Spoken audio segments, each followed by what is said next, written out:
Salam sejahtera bagi kita semua. Salam. Kita patut bersyukur kepada Tuhan karena Dia adalah Bapa yang sangat baik, yang selalu menolong, memimpin hidup kita melewati berbagai macam tantangan, berbagai macam masalah dalam hidup ini, dan kita masih tetap kuat dalam Tuhan. Itu semua karena kemurahan Tuhan. Haleluya. Malam hari ini saya rindu kita akan belajar firman Tuhan yang sangat penting di dalam kekristenan, yaitu tentang berdoa. Jadi saya mau bilang begini, bahwa firman Allah itu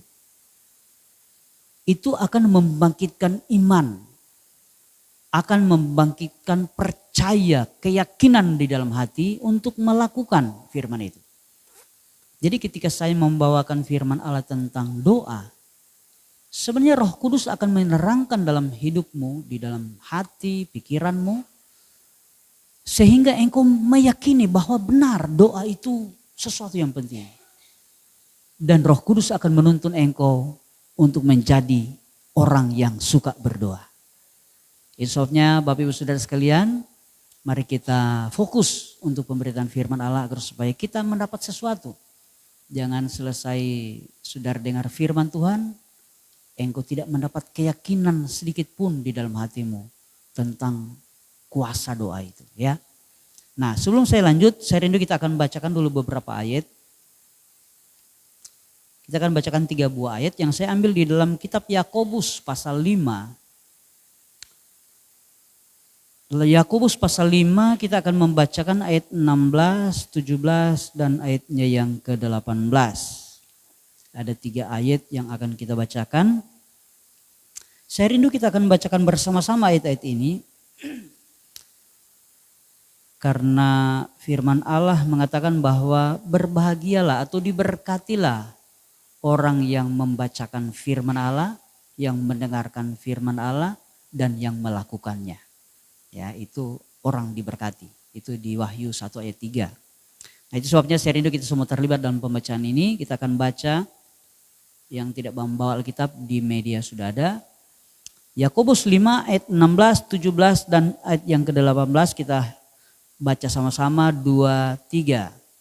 Karena itu hendaklah kamu saling mengaku dosamu dan saling mendoakan supaya kamu sembuh. Doa orang yang benar bila dengan yakin didoakan sangat besar kuasanya. Elia adalah manusia biasa sama seperti kita, dan ia telah bersungguh-sungguh berdoa supaya hujan jangan turun, dan hujan pun tidak turun di bumi selama 3 tahun dan 6 bulan. Lalu ia berdoa pula dan langit menurunkan hujan dan bumi pun mengeluarkan buahnya. Puji Tuhan, silakan duduk Bapak Ibu Saudara sekalian. Yakobus ini menulis sebuah surat kepada umat-umat Tuhan di gereja mula-mula saat itu. Dan dia di ayat-ayat yang sudah kita bacakan, dia menggarisbawahi tentang doa. Kalau saudara baca dari ayat-ayat yang sebelumnya, ayat-ayat di atas, dia menjelaskan tentang bagaimana doa itu kalau kita lakukan dengan benar, maka kita akan menjadi orang-orang yang luar biasa, yang akan menikmati jawaban doa. Ya. Dari ayat-ayat yang sudah kita bacakan, di sana diceritakan bahwa doa orang benar itu besar kuasanya. Ini ayat yang biasa kita dengar ya. Doa orang benar besar kuasanya. Yang dimaksud dengan besar itu seperti apa? Nah, ayat selanjutnya yaitu ayat yang ke-17 dan 18 itu diterangkan sedikit tentang besarnya doa. Jadi sekali lagi, orang benar kalau berdoa itu besar kuasanya. Dan dia kasih contoh Elia. Elia itu adalah orang yang benar. Saudara tahu apa yang didoakan oleh Elia? Dia berdoa agar supaya hujan jangan turun. Saudara tahu hukum alam itu sesuatu hukum yang ada di alam semesta ini. Dan saya percaya itu Tuhan yang taruh karena alam ini ciptaan Tuhan. Hukum alam itu tidak dapat dilawan oleh manusia. Termasuk yang namanya iklim, cuaca atau musim. Memang ada waktu uji coba, ada, kalau saya tidak salah waktu itu ada motocross, bukan motocross, MotoGP di Mandalika, saudara. Yang suka MotoGP pasti pernah nonton itu ya. Dan waktu itu hujan. Dan apa yang musim hujan waktu itu. Dan apa yang dilakukan oleh panitia, mereka menyewa pawang hujan. Tetapi saudara, mungkin ada keberhasilannya tetapi cuma 0 sekian persen. Karena hujan tetap turun saudara di Mandalika. Kenapa? Karena hujan itu diatur oleh alam, diatur oleh hukum yang ada di alam ini. Siklus cuaca itu diatur oleh alam. Alam yang mengaturnya, bukan manusia. Bukan makhluk hidup, bukan. Yang mengatur cuaca, mengatur iklim, itu adalah alam. Dan di atas semuanya pengendali alam adalah Tuhan sendiri. Jadi Tuhan yang ngatur sudah. Oh, di Indonesia ada 2 macam musim. Musim panas dan musim hujan.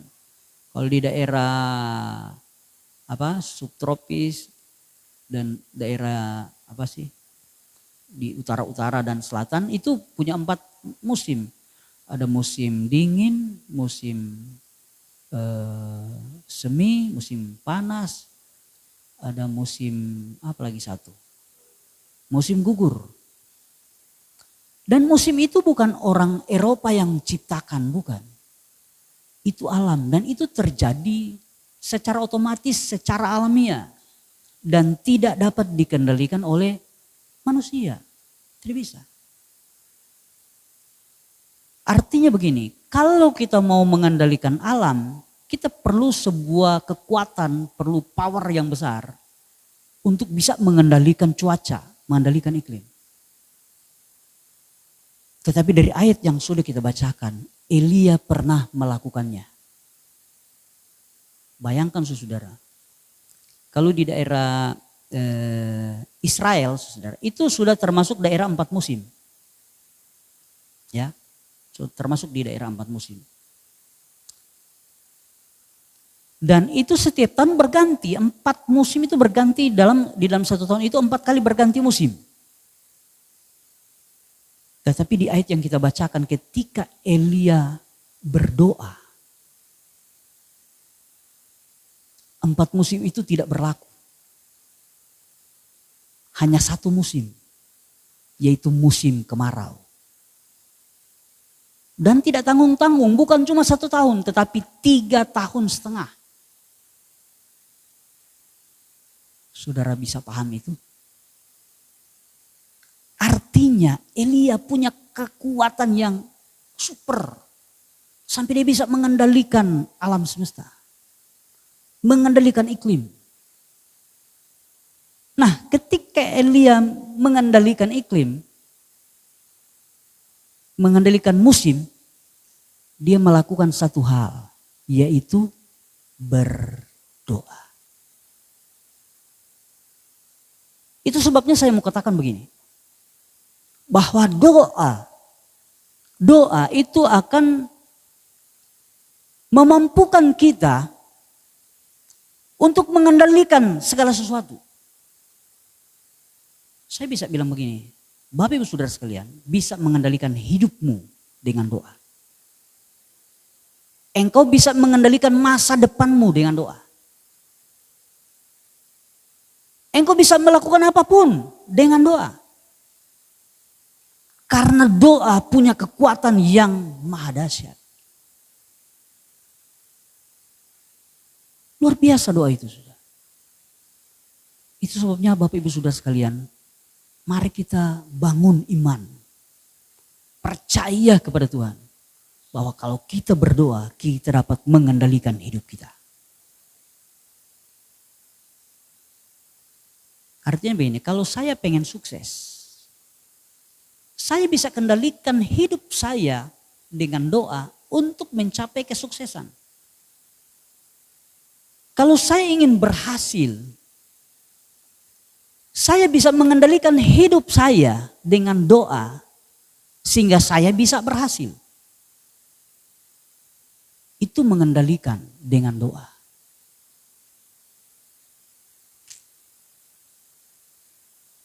Saudara bisa tangkap ya gambaran betapa luar biasanya doa itu. Itu sebabnya Yakobus bilang orang yang benar, doa orang yang benar itu besar kuasanya.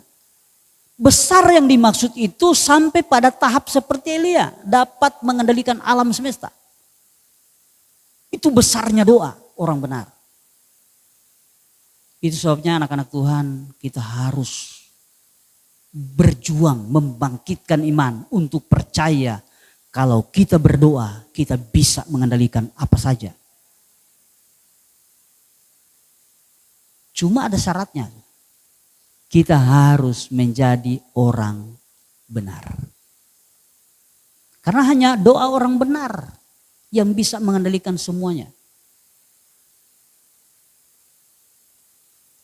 Kalau doa orang tidak benar, biarlah mau bagiling, bakoprol saudara. Biar lagi dia berdoa 1 minggu non-stop. Tidak ada khasiatnya. Itu hanya akan terbang di udara. Tanpa kita melihat hasil. Kita harus berjuang menjadi orang benar. Karena ketika kita menjadi orang benar, maka doa-doa kita itu punya kuasa yang besar. Jadi kata kuncinya jadi orang benar. Ketika kita jadi orang benar maka doa kita akan menjadi doa yang dahsyat. Nah dari ayat-ayat yang sudah kita bacakan, khususnya ayat yang ke-6, di sana dijelaskan sedikit bagaimana menjadi orang benar. Saya bacakan sekali lagi ayat 16. Karena itu hendaklah kamu saling mengaku dosamu dan saling mendoakan supaya kamu sembuh. Saudara, kalimat ini sebenarnya merujuk kepada sebuah proses untuk menjadi orang benar. Jadi yang pertama sekali saudara, kita harus tahu dan percayakan firman Allah. Alkitab mencatat bahwa tidak ada orang benar di dunia. Semua orang sudah berdosa. Semua orang. Tidak terkecuali saya dan saudara. Semua sudah berdosa. Itu sebabnya saudara kalau kita mau berdoa, kita tidak boleh merasa kita ini benar. Seperti Tuhan Yesus kasih perumpamaan tentang orang Farisi dan orang pemungut cukai. Ketika mereka berdoa, orang Farisi itu kan orang agamawi sudah ya. Setia beribadah, memberikan perpuluhan. Kalau sudah baca dalam Alkitab, itu setia, segala macam. Mereka melakukan dengan setia. Itu sebabnya ketika dia berdoa dia bilang begini, Bapa, saya bersyukur karena saya tidak sama dengan pemungut cukai itu. Dia setiap hari menipu, setiap hari berjudi, mungkin seperti itu ya. Dia setiap hari berdusta. Saya tidak sama, saya bersyukur. Saya memberikan perpuluhan, saya dan lain sebagainya. Tetapi orang Farisi itu lain. Dikatakan dia tidak mampu menengadah ke atas. Sambil menundukkan kepala, dia memukul dadanya.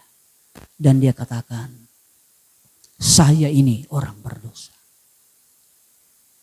Saya tidak layak di hadapan Tuhan. Dan kata Tuhan, orang pemungut cukai itulah yang pulang dengan dibenarkan oleh Tuhan. Sementara orang Farisi yang meninggikan dirinya, itu tidak. Karena Tuhan bilang siapa yang meninggikan diri, dia akan direndahkan. Tetapi siapa yang merendahkan diri, dia akan ditinggikan. Itu yang saya maksud tadi. Bahwa kalau kita mau berdoa, kita tidak boleh merasa kita ini orang benar.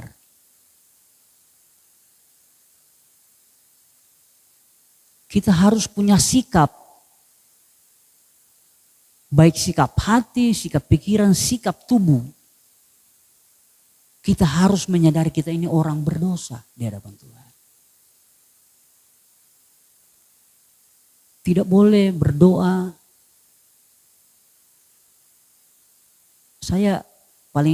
Sebenarnya saya juga tidak mengerti apakah itu ekspresi iman atau bukan. Karena ada banyak orang ketika mereka berdoa, mereka suka klaim. Ya, saudara pernah dengar ya? Kami klaim dalam nama Yesus. Seperti itu. Itu bisa saja ekspresi iman, bisa saja. Tetapi kalau orang itu tidak menyadari dia orang berdosa, artinya dia rasa dia benar. Dia berhak klaim Tuhan. Karena dia sudah berbuat baik mungkin. Kita anak-anak Tuhan tidak boleh punya perasaan seperti itu. Kita harus menyadari sesadar-sadarnya. Kita ini adalah orang berdosa.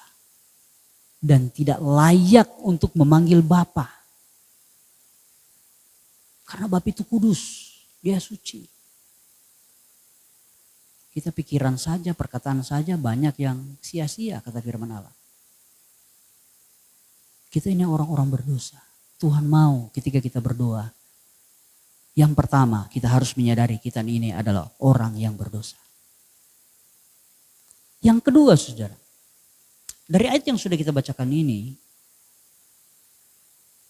Itu dikatakan bahwa supaya kita menjadi orang benar, jalan keluar diberikan, yaitu kita harus saling mengaku. Memang saling mengaku ini saudara itu banyak diadopsi oleh para hamba Tuhan, itu tentang kehidupan keluarga. Jadi di dalam keluarga itu harus saling mengaku.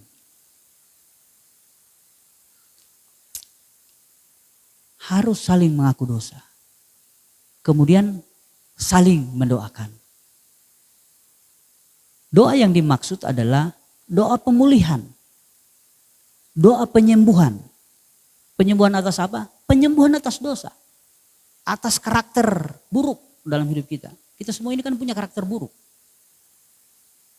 Dan karakter buruk itu bukan terjadi dengan sendirinya atau Tuhan yang ciptakan dalam hidup kita, tidak.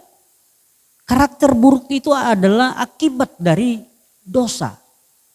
Akibat dari pemberontakan manusia kepada Tuhan. Muncullah karakter buruk. Suka melawan, malas-malasan, ya, suka berargumen, pemalas. Itu karakter buruk. Banyak, kalau saya mau daftar banyak sekali karakter buruk. Tidak taat. Nah seperti itu. Itu karakter buruk. Dan itu bukan karena terjadi dengan sendirinya, tidak. Itu produk dosa yang ada dalam hidup kita. Karena ketika Adam dan Hawa jatuh dalam dosa itu mengalir di dalam hidup kita. Semua kita punya zat dosa sudah. Itu sebabnya kita setiap saat bisa melakukan hal-hal yang banyak itu Tuhan. Antara lain lewat karakter kita.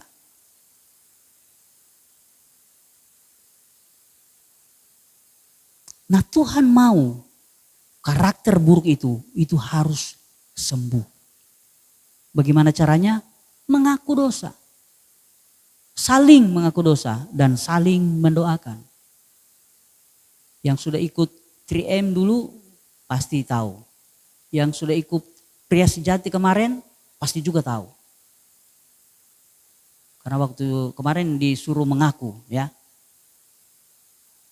Tapi bukan cuma mengaku begitu saudara, harus saling mengaku. Dan itu harus dilakukan di dalam keluarga.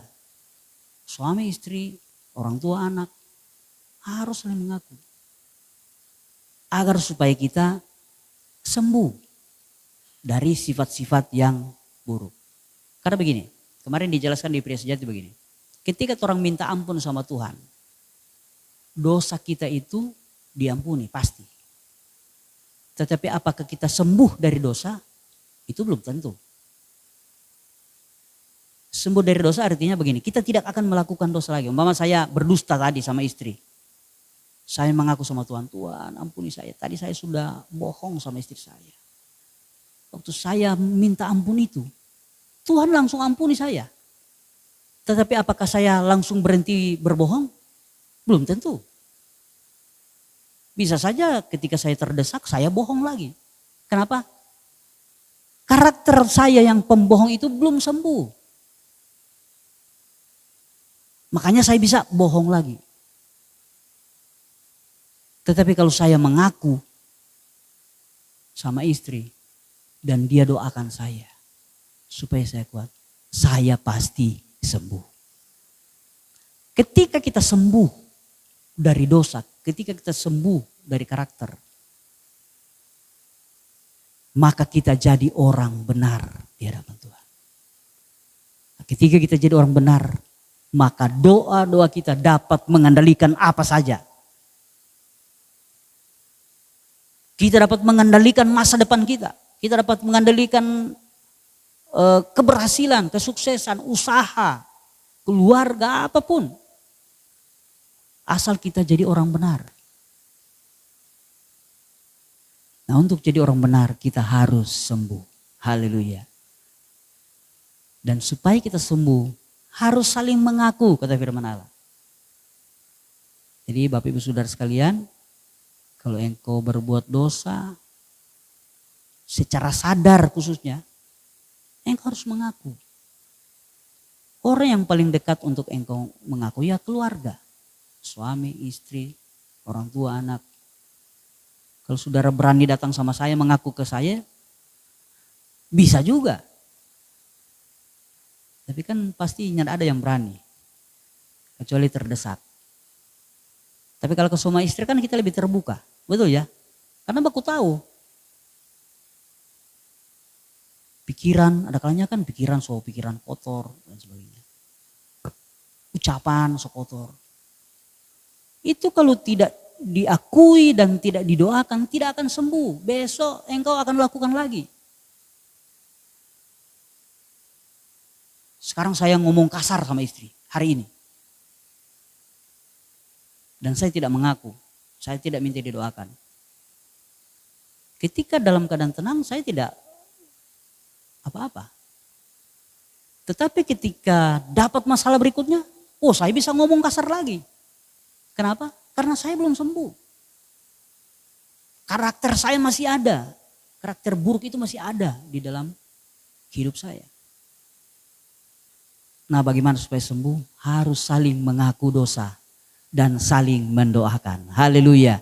Saya percaya ketika kita saling mengaku dosa dan saling mendoakan, saya percaya doa-doa kita akan menjadi doa-doa yang dahsyat, doa-doa yang luar biasa yang dapat mengendalikan hidup kita. Nah, sebenarnya kalau ada kelas khusus, saudara, saya bisa langsung praktekkan. Saya minta bisa saling mempraktekkan. Biasa kami kalau di 3M itu kita dibantu oleh pembina. Pembina yang itu. Tapi karena di jemaat saya tidak melakukan. Tetapi saya percaya dan saya berharap Bapak Ibu Saudara sekalian mengerti dan lakukan itu. Ya, jangan cuma sampai dimengerti karena firman Allah tidak akan nampak kuasanya, tidak akan kelihatan dampaknya kalau itu cuma sampai di otak atau cuma sampai di hati. Dia akan kelihatan dampaknya, dia akan kelihatan kuasanya ketika kita praktekkan, ketika kita lakukan. Nah, jadi persoalan begini, kita semua ini manusia lemah. Seringkali waktu mau praktek, ada pikiran-pikiran yang sudah Jo, nyari penting kok. Betul ya? Nah, itu sebabnya Tuhan memberikan Roh Kudus. Roh Kudus itu menguatkan kita. Itu sebabnya saudara, kita harus belajar terus berkomunikasi dengan Roh Kudus. Ketika engkau mengalami kendala seperti itu, engkau harus minta Roh Kudus, bantu saya, berikan saya kekuatan supaya saya dapat melakukan firman Allah. Saya percaya ketika kita melakukan firman Allah, engkau akan lihat hal-hal yang ajaib. Apa yang engkau doakan tiba-tiba terjadi di dalam hidupmu. Dan ini yang saya selalu katakan. Tuhan tidak pernah bohong dengan janjinya. Tuhan tidak pernah bohong dengan firman-Nya. Dia selalu akan menepatinya. Itu soalnya mari kita terus berjuang untuk menjadi pelaku firman. Kita terus berjuang untuk melakukan ketika kita mengerti firman. Saya percaya ketika kita melakukan dengan sungguh-sungguh, mempraktekkan firman Allah dalam hidup kita, saya percaya kita akan menjadi orang-orang yang hidup di dalam keajaiban kuasa Allah yang sangat luar biasa. Sebabnya mari Bapak Ibu Saudara sekalian, lewat firman Allah ini saya tidak akan panjang lebarkan firman Tuhan malam hari ini. Tetapi saya berharap kita sama-sama berdoa malam hari ini agar supaya setiap kita yang mengerti firman, kita bisa melakukannya. Dan percayalah ketika kita mulai melakukannya, maka janji Tuhan pasti akan kita alami. Puji Tuhan.